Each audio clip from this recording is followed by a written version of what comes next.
This is a demonstration of what Clickdesigns can do for you. It's a piece of software I've had for about a year. Now if you look at the top here, it says Groove Design Pro, and that's because when I bought it, it initially came out as sort of a, not a joint venture, but it sort of debuted with Groove CM. So that's why it's branded there. Yours will probably not say this, or will not say this, it'll say Clickdesigns, but it's the same program.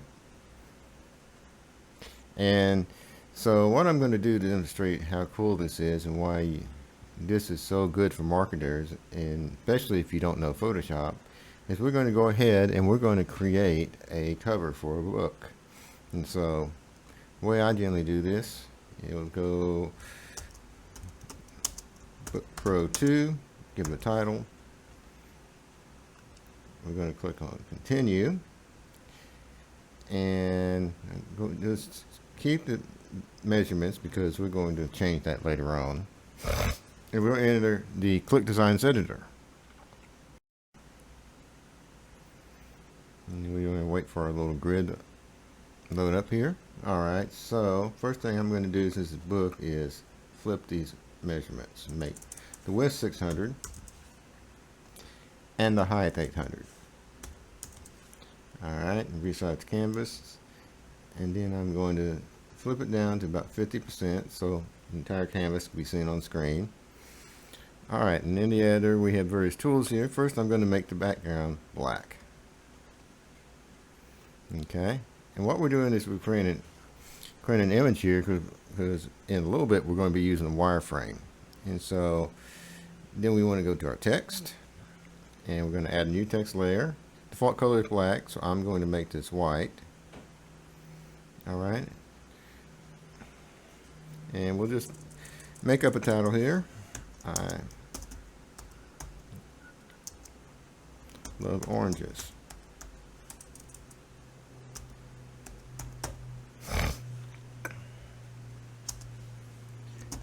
And so, should you? Again, it's not the greatest title, but we're just doing this for example. Now you can take your cursor and you can separate this into separate lines. You can set how you want it. Okay, now you see it doesn't change in here, but it changes over here on the screen. Alright, now what else can we do with text? We can do several things. We can got our bold, our text, our underline, and change font size. Now here we can also change line height, letter spacing, opacity, and the angle. Now here what we're interested in is the font family. Bring down a drop down. What's nice about this is as you go down here, it will show you what the font will look like. So let's just choose Alter 1, just to choose one. And then let's go ahead and what does that look like bold? Doesn't make much difference. There's your italics. Let's just leave it like it is, and you go to our font size, and we're going to increase our font size here and move that text element up. And then what we need below there is an image, and since our item was oranges, we can do a search for oranges, and Clickdesigns has pretty substantial image library that comes with it, which is royalty free, and of course you can import your own images. Alright, so just using the word orange, we come up all things on the orange theme, including orange skies, orange cats, and oranges. And we'll just go ahead and we will use this picture here. Just click on it. Alright, it's going to drop it in here, and we will there, and you see there's a centering line there, so we can center things so that they line up together. Alright, and there's, you also with your pictures you can make them bigger by grabbing the handles, and you can also, let me get this a little bigger here, let's line it back up.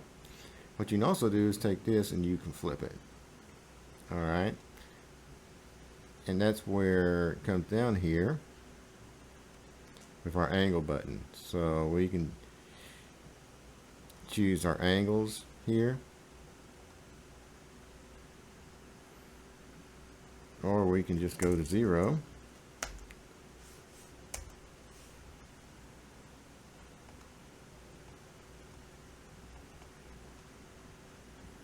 and come right back. Alright, let's go ahead and drop that down. Got a little offline there. That's okay. Alright, so it's 0. Then we're going to line it back up. Okay, looking good.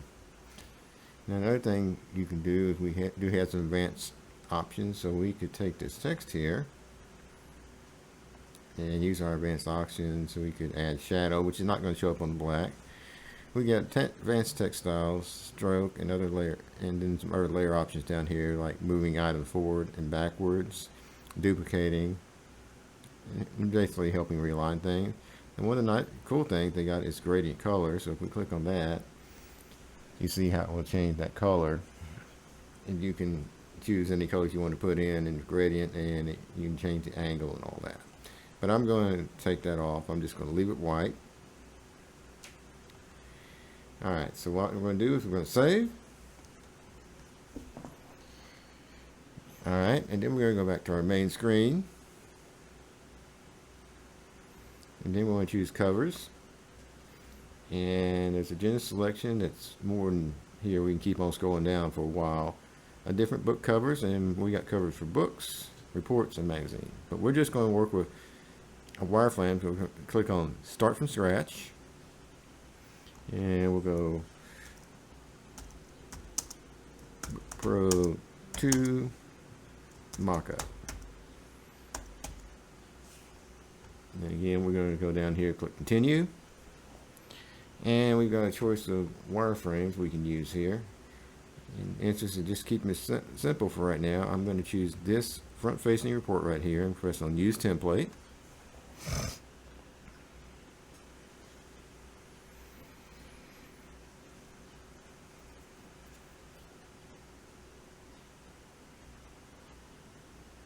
Alright, load it up. So now what we're going to do is click on the front cover. It gives us a choice that we can add it to the library, upload it, or create. We're going to create. And again, I will smash this down to about 50% so it's all on the screen. Now if we go over here to our design, My Designs area, we can see under Custom Graphics we have the items we just created. We can either edit it or use it. We're going to choose Use, and that's going to place it on the screen. Now it's a little smaller than the screen, but what we can do is click on it. That brings up the handles, and we can use the handles to make it whatever size we want. In this case, I'm going to cover that whole wireframe area.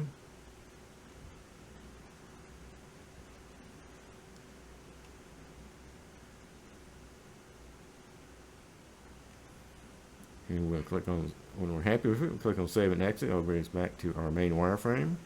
And there you can see we have a wireframe of a spiral book with the cover we just created just a few minutes ago. Alright, we can click on Save. That will save it to our library, where we can bring it up anytime we want. From here you also have a choice of download as a PNG, a JPEG, a web page, or a PDF. But we aren't going to do that here. We're just going to get out of here and go back to our main page. And if we go to My Designs, which will have where everything you make shows up, we can see we have both of those images we created there. Now we can rename it, or we can do the following. We can save it to a folder, we can share it, we can add it to the drive, which is ClickFunnels will connect with things like Google Drive or Dropbox. We can duplicate it, we can preview it, we can see it full size in real time, we can download it, or we can delete it. And one other thing that it has, I talked about the drive. If you go to my drive, mine is hooked up with my Google Drive. Is you can create these folders and store everything there, and that will allow you to keep it there in that area, and you will be able to if you want to clean up your library later, do that without losing your pictures. And anyway, that is a quick run through of Clickdesigns. As I said, I've had it for about a year. I'm very happy with the product, and it certainly beats spending the next 5 years of my life learning Photoshop. And if you're in marketing, or if you're a person that needs to create box shots, bundles, any kind of mock-up or graphical work for your projects, this is a great product to have. It's easy to use, it's intuitive, and the person behind the development of this piece of software is a marketer himself, so it's perfectly designed for that because he created a product out of his own needs. So that's just a quick example of Clickdesigns, and this is the first video. So thank you for watching, and please like and share. Have a nice day.